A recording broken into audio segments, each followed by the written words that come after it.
L અને એમ બે સમાંતર રેખાઓ છે, બીજી બે સમાંતર રેખાઓની જોડ પી અને ક્યુની રેખાઓ તેમને છેદે છે. તો સાબિત કરો કે ત્રિકોણ એબીસી એકરૂપ ત્રિકોણ સીડીએ થાય છે. તો સિમ્પલી એલ અને એમ, તો આપણે એલ અને એમ લખી દોરી દઈએ કમ્પ્લીટ. એલ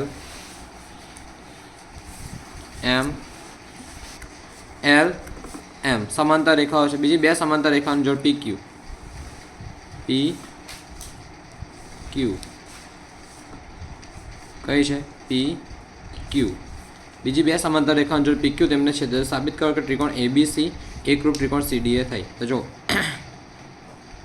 આપણે અહીંયા આગળથી એક વિકર્ણ દોરી દીધો વિકર્ણ છે ને, આ તમે કરી શકો.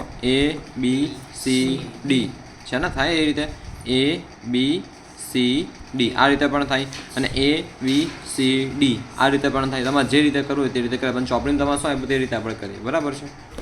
આપણે અહીંથી કરીશું એ બી સી ડી.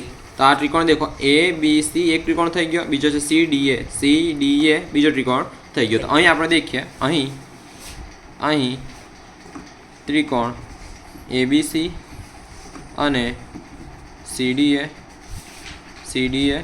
વિશે વિચારતા. તો આપણે દેખવા જઈએ તો આ શું બને છે? અંતયુગ્મ કોણ ઝેડ અથવા એન બને છે. તો આ ખૂણો કેવા થાય? સમાન થાય. તો ખૂણો BAC બરાબર ખૂણો DCA આટલું સમજ પડી. BAC અને DCA કેમ? તો કે અંતઃયુગ્મ કોણ.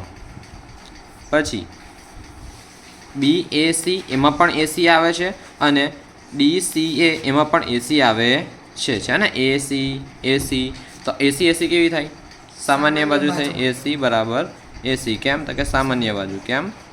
સામાન્ય બાજુ હોય તો સમાન થાય. સામાન્ય બાજુ હોય તો સમાન થાય. બરાબર ને? હવે દેખો છોકરાઓ, તમે સિમ્પલ દેખાય છે. હવે આ શું બને છે? અહીંયા આગળ દેખજો, આ શું બને છે?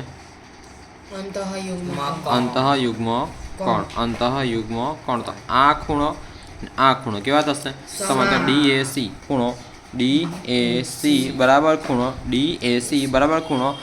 BCA. તમે જે રીતે કરો કોઈ વાંધો નહીં. BCA અંતઃયુગ્મ કોણ.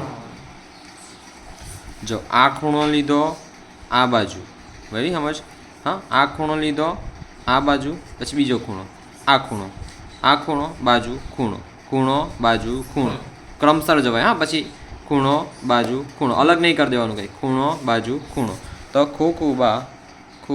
ખૂબા એકરૂપતાની શરત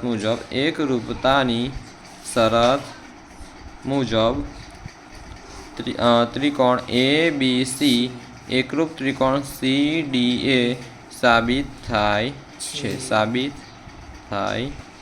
સમજ પડી ગઈ? બહુ ઇઝી દાખલો છે. ખાલી અંતઃયુગ્મ કોણ ઝેડ દેખાવો જોઈએ, એન દેખાવો જોઈએ. બરાબર છે ને? કાં તો ઊંધો એમ કહીને એન દેખાવો જોઈએ, કંઈ પણ રીતે આવું દેખાવું જોઈએ. કાં તો ઊંધો ઝેડ દેખાવો જોઈએ, કાં તો ઊંધો ઝેડ. આ તો બધું હરખું થયું. મતલબ કે આ 3 4 આકૃતિ દેખાય તો અંતઃયુગ્મ કોણ હોય?